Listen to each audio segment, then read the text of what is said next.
Estamos de vuelta en Tolerancia Cero y le mencionábamos que nuestro próximo invitado es uno de los de James Hamilton. James, muchas gracias por estar aquí, muy buenas noches. Encantado, buenas noches, gracias a ustedes. De vuelta aquí, estuvo hace un año y medio aquí aproximadamente. Un poco más, sí, 2 años. 2 años. Bueno, ahora en un contexto totalmente distinto, donde ya la justicia de alguna manera ha investigado, actuado, donde Karadima está sancionado por la propia iglesia.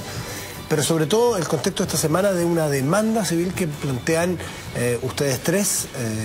Veamos la siguiente nota y a la vuelta aquí en la mesa conversamos, ¿te parece?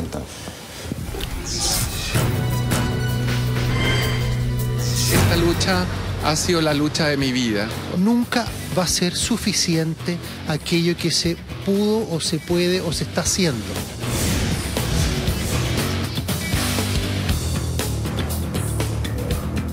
Historia que se negó de punta a cabo y que ahora enfrenta a la iglesia a la posibilidad cierta de tener que indemnizar a las víctimas de un sacerdote que por décadas fue considerado como de los mejores entre los suyos. Defendido hasta las esferas más altas, Karadima nuevamente tiene en jaque a la iglesia. La iglesia en el momento de los abusos dio vuelta la cara, hizo la vista gorda y no hizo nada. El arzobispo Errázuriz, el arzobispo Esati, el arzobispo Contreras, los 4 obispos del Bosque no han aprendido absolutamente nada.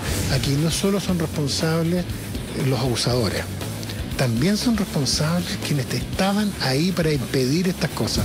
La demanda interpuesta por James Hamilton, José Andrés Murillo y Juan Carlos Cruz se sostiene en que la Iglesia Católica chilena sería responsable de no haber investigado las denuncias contra el sacerdote Karadima. Demandas que oportunamente se le habrían hecho llegar a las autoridades eclesiásticas y que por algún motivo, durante años, nadie hizo nada.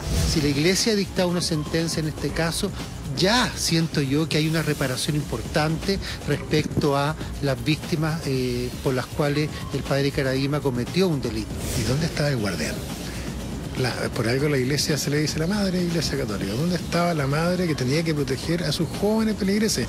Un nuevo terremoto para la Iglesia Católica, quien en un comunicado señaló que el arzobispado de Santiago no ha sido notificado aún de la demanda interpuesta en su contra.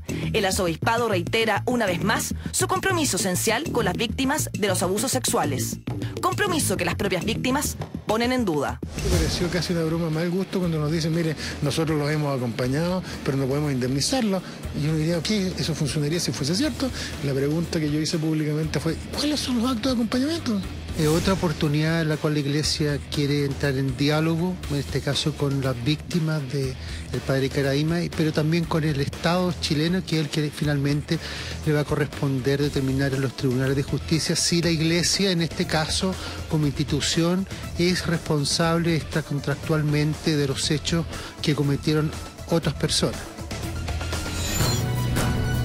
Sí, James Hamilton en la iglesia, cuando dice que todavía no se ha sido notificada, bueno, cosa de tiempo, que se le notifique probablemente. O sea, no tiene, a mi juicio, gran importancia. Pero sí lo que tiene importancia, y me gustaría ver cuál es tu argumento para rebatir a la iglesia, es al señalar que ellos ya castigaron a Karadima, que ya lo investigaron, determinaron que era culpable y que lo separaron del magisterio, que lo mandaron a un retiro.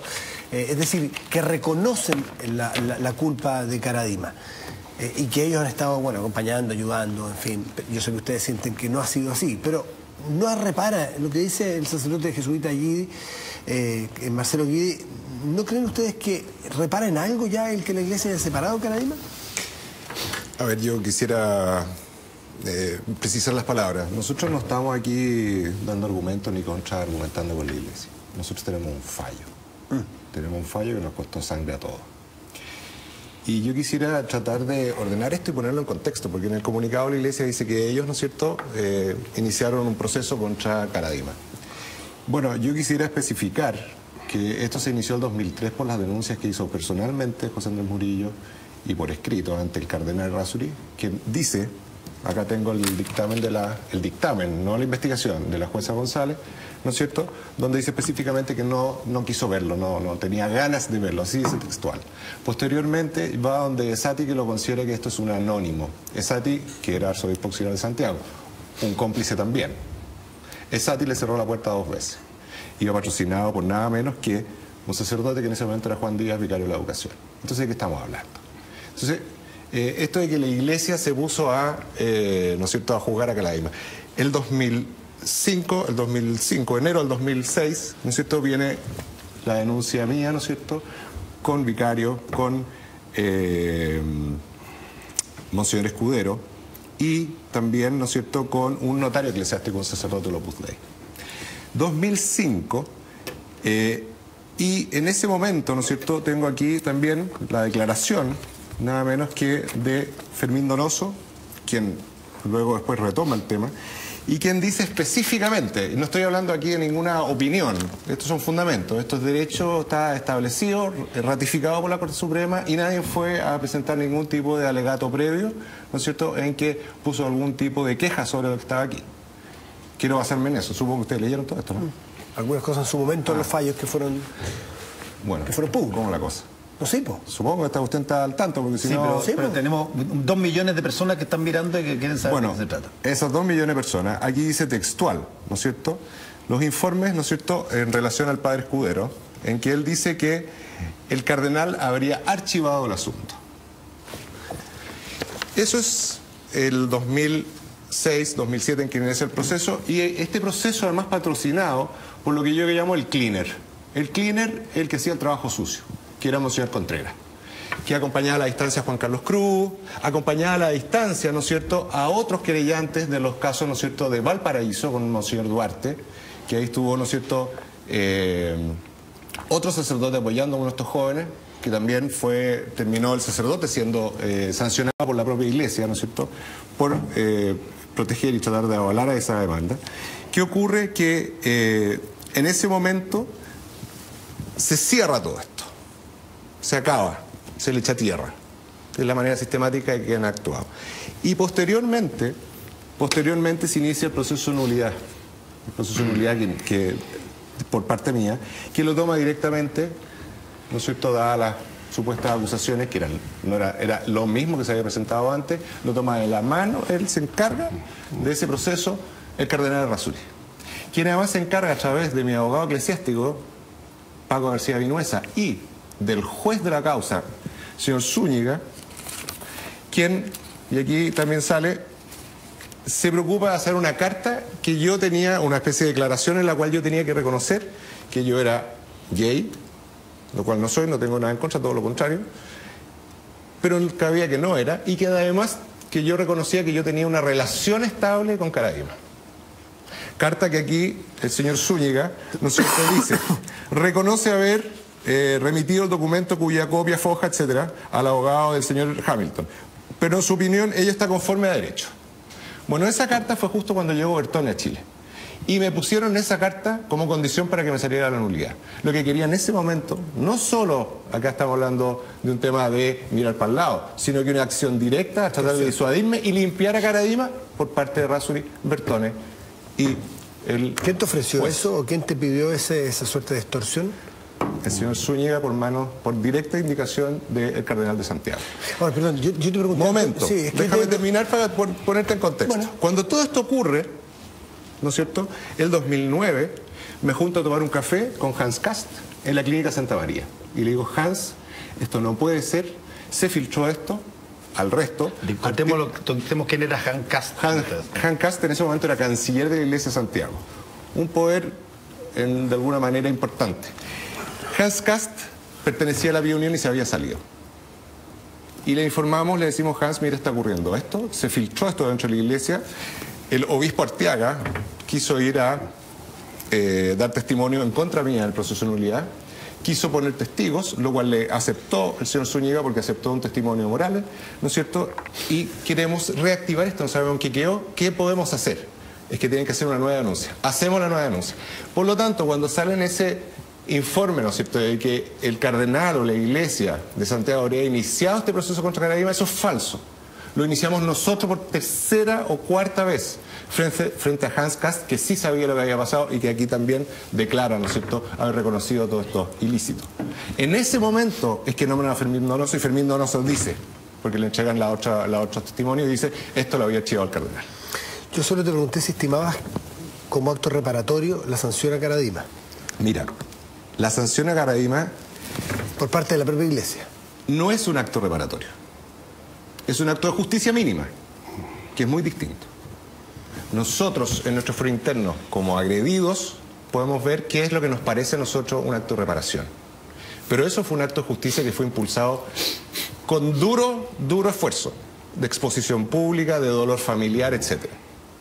Eso es un mínimo, un pequeño triunfo, casi impensable en un momento en que Valdivieso había eliminado la causa. El juez Valdivieso. El juez Valdivieso, ¿no es cierto?, que posteriormente Juan Pablo Mesía, nuestro abogado, apeló para que se reabriera el caso, ¿no es cierto?, que fue escuchado y se reabrió el caso donde habían 5.000 sentencias pendientes en otro tribunal, y gracias a ustedes probablemente en este programa después de esto se le dio, ¿no es cierto?, la posibilidad a una ministra en visita que deja todo esto en testimonio.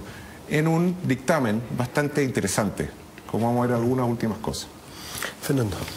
¿Cómo está? Buenas noches. Buenas noches, Fernando. Yo tengo un pequeño problema lógico con este tema. Obviamente tú fuiste víctima, pasaste por muchas. Y es el siguiente: si una institución está organizada, si existe para llevar a cabo ciertas cosas, por ejemplo la DINA está organizada para perseguir opositores políticos, para llevarlos en medio de la noche a una mazmorra, torturarlos, interrogarlos y eventualmente a veces matarlos. Estaban hechos para eso, su personal estaba organizado para eso. Pero yo no creo que la iglesia esté organizada para que un sacerdote abuse de un joven. La iglesia supuestamente está organizada para otra cosa. Por lo tanto, la pregunta que te quiero hacer, ¿por qué sencillamente, y desde el punto de vista jurídico que me parecería más correcto, ustedes, a todas esas personas que tú mencionaste, a todos esos príncipes de la iglesia o funcionarios de la iglesia, no los denuncias como lo que estuvimos hablando en el bloque anterior, cómplices? Uno encubriendo, otro cómplice de negligencia en su cargo, otros tratando de comprar tu silencio o lo que sea. Cada uno de esos casos, pueden ser 10, 20 casos si tú quieres, constituyen actos individuales. Por supuesto están pensando en el bien de la iglesia tal como ellos lo veían, pero la iglesia como tal no está organizada para que se abuse de los niños. Entonces, ¿por qué lo hicieron de esa manera en vez de decir, mira, queremos demandar a este señor, este otro, este demás acá, Fernando, por disculpa que te interrumpa, es súper sencillo. Interrúmpelo. Porque prescribió. Cuando el delito está prescrito por los años, y por eso que tantas veces hemos peleado por la imprescriptibilidad de esto, por un elemento muy poderoso y disuasivo, en el momento que prescribe, nosotros ya no tenemos atribución. Podríamos en alguna manera, pero ¿qué nos queda? Esto nos queda, por eso quería el contexto. O sea, esa es la razón. Sí. Pero obvio. Ok, perfecto, me parece una no hubiera buena respuesta. prescrito en este momento, sin duda que estaríamos detrás de eso con mucha fuerza, pero no se puede. La ley hoy en día no lo permite. ¿Qué nos permite? Establecer esto con otro juicio. Y el único que nos queda es el juicio civil. ¿Y tú crees que tiene fundamento considerando el argumento que te ha dado y que seguramente van a manifestar los defensores de la iglesia, que la iglesia no está hecha para eso? Por lo tanto, ¿cómo se la constituyen sujeto de...? Mira, Fernando, tú te pregunto, no estoy toda la apoyando razón. a nadie. La iglesia no está hecha para eso, creo yo. El problema son los que administran el poder de la iglesia en Chile. Estoy hablando del resto. No voy a poner a hablar de Irlanda, Estados Unidos, esto. Mira, yo soy doctor. Cuando tú ves que tienes un brote de fiebre porcina en China, luego aparece un brote de la misma fiebre porcina en otro lado, y así en otro lado, quiere decir que hay una epidemia. Cuando hay una epidemia, ¿no es cierto?, que hace la OMS, que hace el CICI, Atlanta, todo, se establece un sistema, ¿no es cierto?, para identificar el elemento común que está dañando y matando personas. Esto no está exento en ningún país del mundo, particularmente sacerdotes católicos. Si tú me dices la iglesia no es el objetivo, no. Pero ocurre que, y ahí es un tema de abrir los ojos, esto es una situación sistemática en el tiempo. La ministra González, de su investigación final, desde el año 75, que Caraima estaba abusando de gente. Pasó Oviedo, Fresno, Errázuriz, etc. James, perdón, además hay otro tema, que no solamente miraron al lado, tomaron acciones, en muchos casos, de trasladar a sacerdotes. Esa es una acción. Está bien, estoy preguntando nomás, no estoy haciendo de defensor de nada. Te estoy tratando de aclarar eso. Tú acabas de usar la imagen de la plaga, tema... y te quiero preguntar lo siguiente, porque yo hice también, de repente hago esta investigación un poquito, y plaga es cuando una enfermedad se multiplica en un número muy superior y exponencialmente por un tiempo a lo que es normal que exista. En un momento dado hay algunas personas con tifo, pero si hubieran muchas personas que se están adquiriendo eso, ahí hablamos de plaga. ¿Tú podrías decirte que la Iglesia es una institución donde haya muchos más casos de abusos sexuales que cualquier otra institución donde se dan circunstancias similares, de que confluyen muchos hombres que viven separados del resto de la sociedad y cosas como estas? Porque te digo esto porque estuve leyendo estadísticas de la Iglesia norteamericana, de otras confesiones religiosas, y resulta que la Iglesia católica no era ni con mucho aquella donde se producían más abusos, sino que habían varias confesiones protestantes donde habían bastantes más casos. Entonces, si tú hablas de plaga, daría la sensación de que en forma ostentosamente intensa se está produciendo eso en el seno de esta institución. Bueno, mira, es efectivamente ¿Tienes una cifras plaga. de eso? Son varios miles, te puedo decir incluso cientos de miles de abusados, por lo menos en los últimos 50 años de la Iglesia, por la Iglesia Católica, en todas partes del mundo. La constituye perfectamente una especie de plaga. Pero mira, yo quisiera volver a aterrizar esto a la cuestión chilena. En Chile, lo que se establece y lo que se ve, y por qué nosotros tenemos esta última medida para poder demostrar lo que necesitamos demostrar, ¿no es cierto?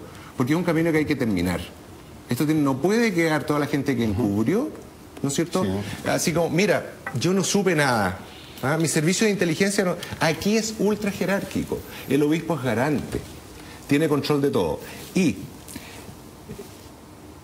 en particular, Errázuriz y Esati y Contreras estuvieron al tanto por lo menos 7 a 8 años de lo que estaba ocurriendo.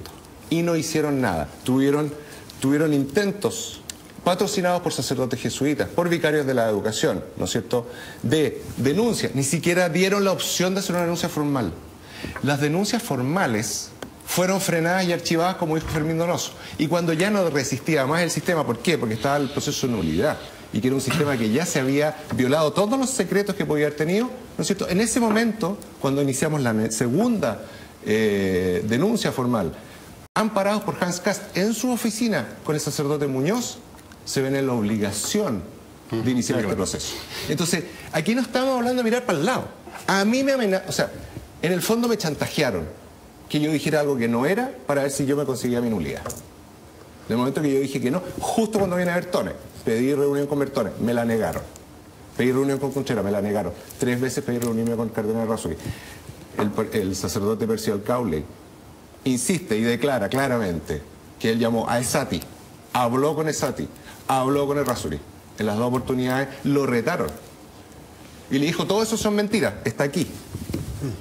O sea, son descubridores, claramente, como mínimo. Bueno, eso es lo que nosotros, o sea, discúlpame, pero en todo este proceso, la vez que me invitaron la vez pasada, y en todo lo que va ocurriendo, ¿no es cierto? ¿Cuál es la situación? Nosotros tenemos que salir como a dar cuenta de que nosotros somos víctimas, fíjese, no somos tan malos. Pero ¿qué ocurre? A la Iglesia, a estos señores, nadie los enfrenta. Que den cuenta. Fíjate que se dan el lujo además de declarar por ¿cómo se llama? Por escrito. Ni siquiera van a enfrentar a la jueza. Entonces, mira, yo quisiera en esto, y me pueden preguntar lo que quieran, mencionar la declaración, ¿no es cierto?, de el cardenal, ¿dónde lo tengo? Del cardenal Errázuriz, que la jueza menciona acá, es el loco perdiendo la cuestión. ¿Ponme un corte y a la vuelta? No le sí, como tú quieras. Pausa y volvemos, pero necesario.